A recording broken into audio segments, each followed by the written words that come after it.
मैं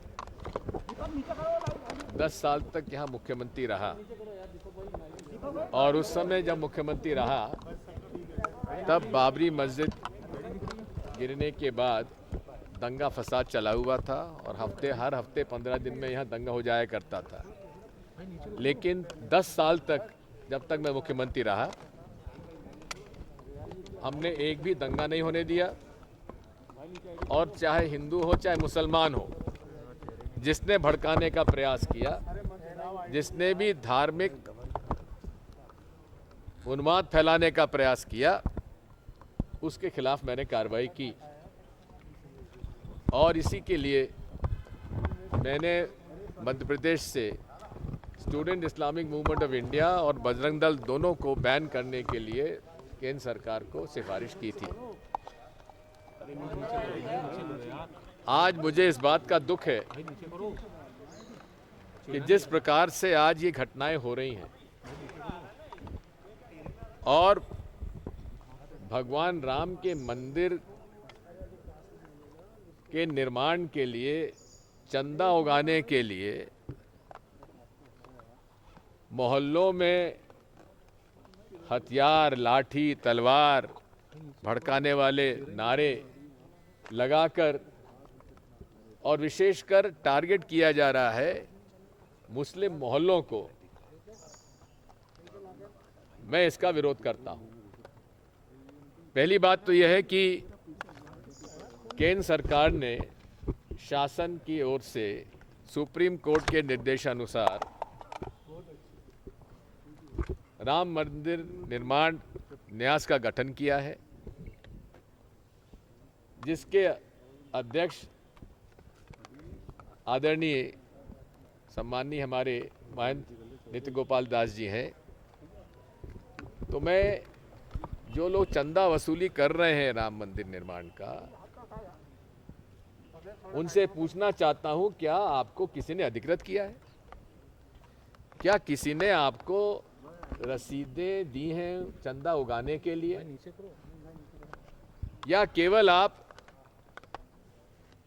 हिंदू मुस्लिम एकता को तोड़ने के लिए, बिगाड़ने के लिए आप इस प्रकार का वातावरण इस प्रदेश में निर्मित कर रहे हैं?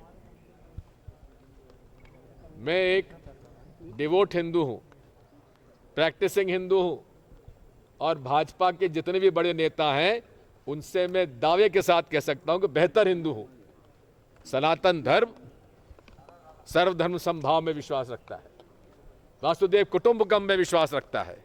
ये कौन लोग हैं जो इस तरह से हिंदू मुसलमान एकता को बिगाड़ना चाहते हैं इस देश में, जो स्वामी विवेकानंद की भावना को बिगाड़ना चाहते हैं? मैं इसका विरोध करता हूं और करूंगा। अगर सरकार नहीं मानेगी तो जो भी मुझे कार्रवाई करना होगी मैं करूंगा। मैं डरने वाला नहीं हूं। हिंदू मुस्लिम एकता इस देश की बुनियाद है।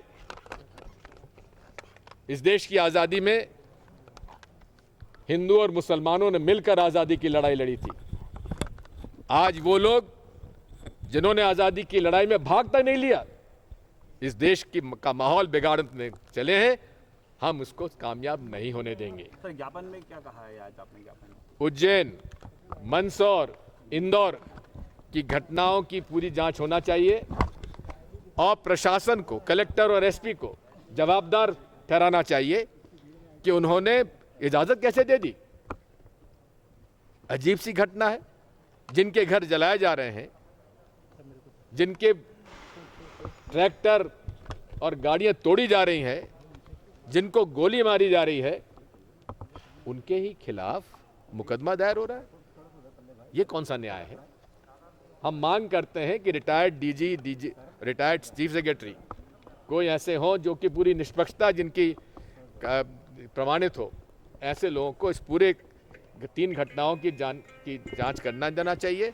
और कलेक्टर, एसपी को जिन जिलों में ये हुआ उनको तत्काल हटाकर वहाँ पर दूसरे लोगों को पोस्ट किया जाना चाहिए। इसी के साथ साथ जिन लोगों को नुकसान हुआ है उनको कंपनसेट किया जाना चाहिए, जैसे कि केंद्र सरकार का नियम है, कानून है, उसका पालन करना चाहिए।